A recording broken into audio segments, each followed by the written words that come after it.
औज़ुबिल्लाहिमिनश्शैतानिर्रजीम बिस्मिल्लाहिर्रहमानिर्रहीम रब्बि इश्रह ली सदरी वयस्सिर ली अमरी वहलुल उक़दतम मिन लिसानी यफ़क़हू क़ौली। अस्सलामु अलैकुम वरहमतुल्लाह।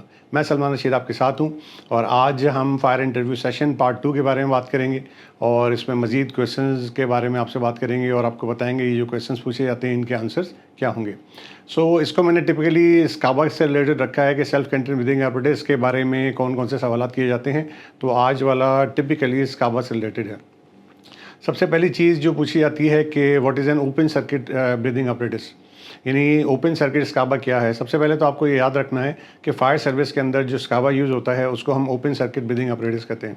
ओपन सर्किट ब्रीदिंग apparatus का मतलब क्या है कि आप कभी भी फायर फाइटिंग करने जब जाते हैं तो जो स्मोक इन्वायरमेंट होता है या टॉक्सिक इन्वायरमेंट होता है या ऑक्सीजन डेफिशिएंट एटमॉस्फेयर होता है, इन सब के अंदर आपको जो एयर सप्लाई मिल रही होती है वो स्काबा बॉटल्स के थ्रू मिल रही होती है और स्काबा बॉटल के अंदर सिर्फ कंप्रेस एयर होती है, इसके अंदर ऑक्सीजन नहीं होती।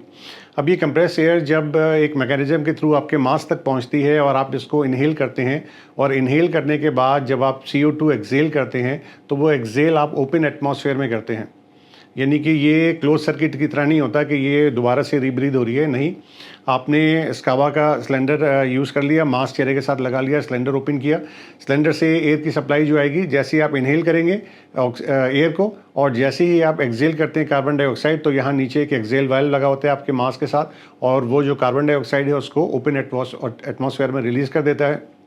तो इस तरह से ये सर्किट चूँकि ओपन है, क्योंकि ओपन एटमॉस्फेयर में जा रहा है तो इसको हम ओपन सर्किट ब्रीदिंग apparatus कहा जाता है। ये ओपन सर्किट SCB भी हम किसको कहते हैं। इसी तरह से एक और सेल्फ कंटेन्ड ब्रीदिंग apparatus है जिसको हम क्लोज सर्किट ब्रीदिंग apparatus कह रहे होते हैं।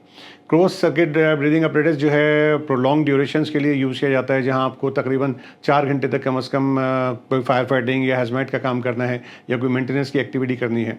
फायर फाइटिंग में बहुत ज़्यादा ये यूज़ नहीं होता है। इसके अंदर का मैकेनिज़्म इस तरह है क्लोज सर्किट ब्रीदिंग apparatus का कि जब आप एयर सप्लाई लेते हैं और एयर सप्लाई लेने के बाद जो कार्बन डाइऑक्साइड आप रिलीज़ करते हैं, कार्बन डाइऑक्साइड इसके पूरे सर्किट के अंदर जाती है, वहाँ कार्बन डाइऑक्साइड एब्जॉर्ब हो जाती है और वहाँ से फ्रेश एयर रिलीज़ होती है। इसका सेटअप ऐसा है कि इसके अंदर कार्बन डाइऑक्साइड की एब्जॉर्बमेंट और फिर साथ में एक ऑक्सीजन का सिलेंडर भी लगा होता है जो आपको सामने पिक्चर में नज़र भी आ रहा होगा।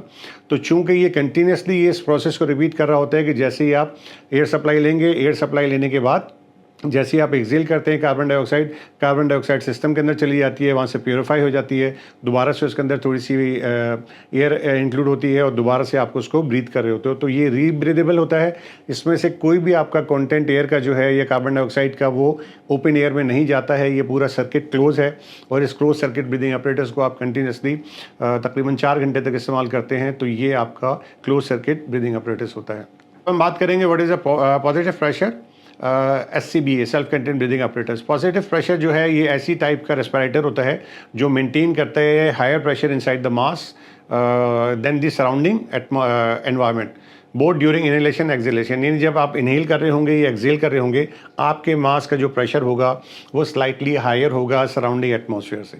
जैसे कि हमें पता है कि हम सबके ऊपर एयर का प्रेशर होता है 1 बार मतलब 14.7 PSI, लेकिन हमारा जो मास्क है जब हम सिलेंडर को ओपन कर लेते हैं और एयर हमारे मास्क के अंदर आ जाती है, जब हम इनहेल और एक्सेल कर रहे होते हैं उस वक्त हमारे मास्क में जो एयर का प्रेशर होता है वो 1 बार यानी 15 PSI होता है, यानी नॉर्मल एटमॉस्फेयर से ज़्यादा होता है। ये पॉजिटिव प्रेशर होता है और इसकी वजह से अगर कोई हल्की फुल्की लीकेज भी आपके इस सील एरिया से होती है तो वो इंश्योर कर रही होती है कि बाहर से कोई टॉक्सिक गैस कोई इस तरह का कहना चाहिए स्मोक जो है वो आपके मास्क के अंदर नहीं आए। तो आपका मास्क कंटिन्यूसली प्रेशराइज रहता है, इसका प्रेशर सराउंडिंग एयर से थोड़ा सा ज़्यादा रहता है, इसलिए हम इसको पॉजिटिव प्रेशर ब्रीदिंग apparatus कहते हैं। अब इससे रिलेटेड एक और चीज़ है कि जब भी आपने स्काबा पहनना है तो स्काबा की सर्टेन टेस्टिंग है, वो टेस्टिंग आपने परफॉर्म करनी है। तो स्काबा के लिए आपके पास सवाल आता है कि स्काबा की हाई प्रेशर टेस्टिंग कैसे की जाती है और स्काबा की लो प्रेशर टेस्टिंग कैसे की जाती है। देखिए ये डिपेंड करता है कि अगर आप अपना स्काबा डेली यूज़ कर रहे हैं तो आपने डेली उसको टेस्ट करना है। अगर आपकी फ्रीक्वेंसी डेली की नहीं है तो आप हर शिफ्ट में 4 दिन के बाद 7 दिन के बाद आप इसको चेक कर रहे होंगे और फिर एक मंथली उसका प्रॉपर थॉरीली फिजिकल टेस्टिंग आप कर रहे होंगे। नेक्स्ट ये कि आपने स्काबा की हाई प्रेशर टेस्टिंग कैसे करनी है। इसके लिए आप क्या करेंगे, सिलेंडर का वाल्व फुली ओपन कर लेंगे। जब आपने फुली वाल्व ओपन कर लिया, गेज के ऊपर आपको फिल प्रेशर डिस्प्ले हो गई, अब आपने वाल्व को फुली क्लोज कर देना है। वेल्व को फुली क्लोज करने के बाद आपने अपनी नज़र कंटिन्यूसली गेज पे रखनी है और कोई लीकेज की साउंड आपने सुनने की कोशिश करनी है। अब इसका दौरानिया 1 मिनट का होता है कि 1 मिनट के अंदर अगर 10 बार या 10 बार से ज़्यादा एयर का प्रेशर लीक हो रहा है, इसका मतलब है आपका ये जो स्काबा है ये लीक है। ये रिकमेंडेड नहीं है कि आप किसी भी फायर फाइटिंग की एक्टिविटी में कन्फाइंड स्पेस में एंट्री के लिए या रेस्क्यू के लिए इसको इस्तेमाल करें। तो ये एक बहुत ही क्रूशल स्टेप है और प्री ऑपरेशनल चेक्स में आता है और आपने इसको इंश्योर करना है कि आपका स्काबा हाई प्रेशर टेस्टिंग के थ्रू आपने चेक किए है और इसके अंदर कोई लीकेज नहीं है। इसी तरह से आती है लो प्रेशर टेस्टिंग कि आपने लो प्रेशर टेस्टिंग कैसे परफॉर्म करनी है। इस सवाल में भी जब लो प्रेशर टेस्टिंग की बात की जाती है तो आप स्काबा को पहन लेते हैं।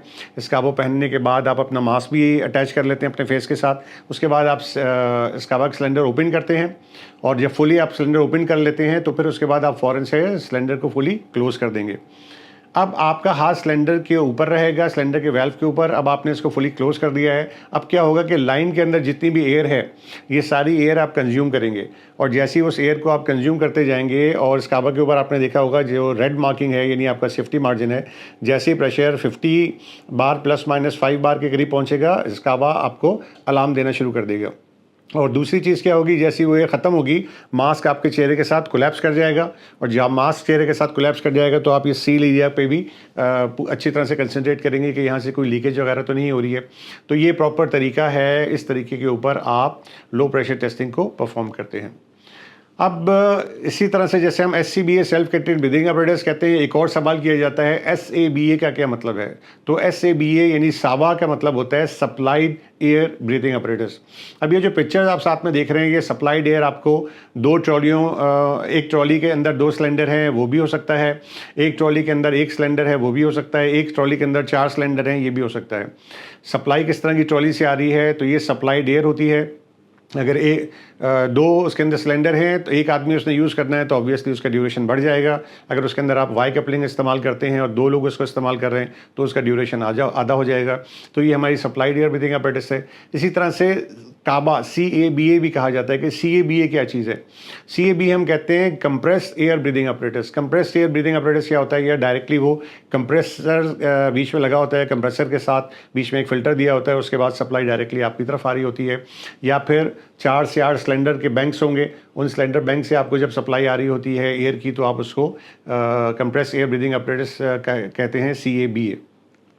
इसी तरह से आपसे एक सवाल हो सकता है ELSA emergency life support apparatus, ELSA emergency life support apparatus।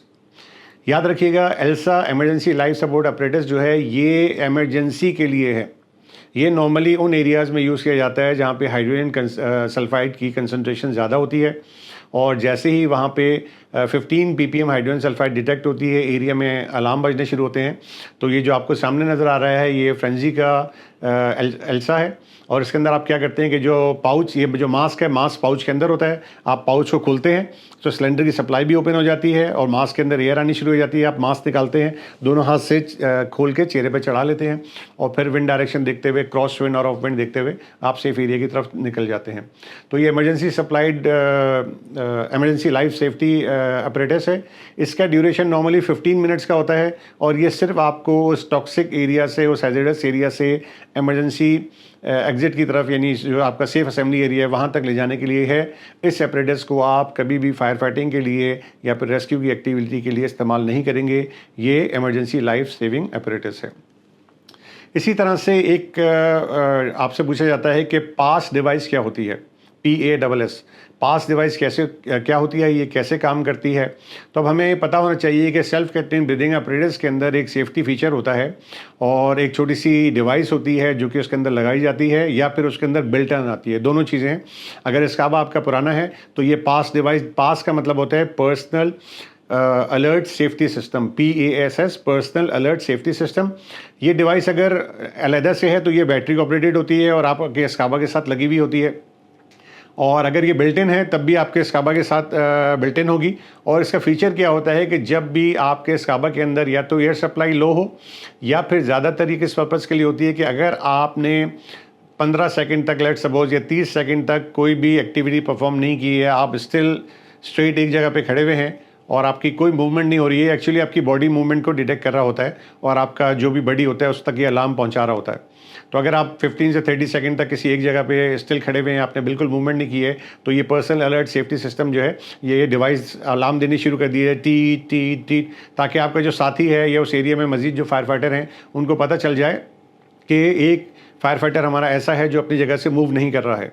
अब ये भी हो सकता है कि वो फायर फाइटर किसी भी वजह से अनकॉन्शियस हो गया है और अपनी टीम से काफ़ी दूर हो गया है।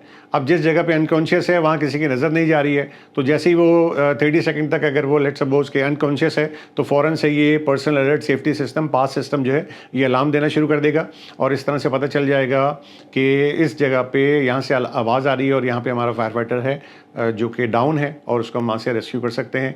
तो ये पर्सनल अलर्ट सेफ्टी सिस्टम बहुत इंपॉर्टेंट चीज़ है, ये आपके स्काबा के अंदर होना चाहिए। अगर बिल्ट इन नहीं है तो ये डिवाइस आपको लेनी चाहिए और अपने स्काबा को इसके साथ यूज़ करना चाहिए। इसी तरह से एक और चीज़ होती है बाको बोर्ड। बाको बोर्ड क्या होती है कि जब भी आप बीए की एक्टिविटी करते हैं यानी कि सेल्फ कंटेन ब्रीदिंग अपरेटस को आप इस्तेमाल करते हैं तो आप उसके साथ बाको बोर्ड को यूज़ करते हैं। ये BACO क्या है? ये ब्रीदिंग अपरेटस कंट्रोल ऑफिसर है। BACO breathing apparatus control officer. ये एक छोटा सा बोर्ड है जिसके ऊपर जो भी ब्रीदिंग अपरेटस कंट्रोल ऑफिसर होता है वो तमाम डिटेल लिख रहा होता है। इसके साथ एक छोटी सी टैली होती है जो आपको यहाँ पे ब्लू और रेड कलर की नज़र आ रही है। 2 टैली होती है, एक टैली हमने इस बाको बोर्ड के साथ लगा देते हैं और एक टैली उस फायर फाइटर के स्काबा के पीछे लगा देते हैं। अब इसके अंदर डिफरेंट डिटेल है कि जो पहली टैली लेट्स सपोज मैंने लगाई है रेड कलर की, ये फायर फाइटर अहमद हैं, ये एरिया में गए हैं, इनके स्काबा का प्रेशर जो है वो इतने बार है और ये इतने बजे इस एरिया में इन्होंने एंट्री की है। इसी तरह से ब्लू कलर की है, ये मैंने कासिम को दे दी है और कासिम एरिया में गए हैं। मैं ब्लू कलर के आगे उनके डिस्क्रिप्शन लिख दूंगा कि ये स्काबा कासिम के पास है, स्काबा का प्रेशर इतना है, कासिम इस वक्त एरिया में गए हैं। और इस तरह से हमें अपने जो स्टाफ है हमारा जब भी वो हैज़र्डस एरिया के अंदर एंट्री कर रहा होता है तो हमें बहुत आसानी होती है कि हम बहुत सारी चीज़ें देख सकें। लेट्स सपोज के उसका जो एयर प्रेशर होगा कितना होगा, कितनी देर से वो अंदर है, वियरर की लोकेशन क्या है, हमने उसको किस एरिया में भेजा था, उसकी एंट्री का टाइम किस वक्त था और जब वो वापस आया तो उसका एंट्री एग्जिट टाइम किस वक्त है। तो ये तमाम चीज़ें जो है हम बाको बोर्ड में लिख रहे होते हैं और जो ब्रीथिंग अपरेटस कंट्रोल ऑफिसर होता है वो इन तमाम चीज़ों को मॉनिटर कर रहा होता है। तो ये कुछ सवालात थे जो कि रिलेटेड थे सेल्फ कंटेन ब्रीदिंग अपरेटस से रिलेटेड। सो होप आप इसको अच्छी तरह से समझ गए होंगे। इसको अपने दोस्तों तक पहुंचाइए। अपना बहुत सारा ख्याल रखिए। Thank you very much. अल्लाह हाफ़िज़।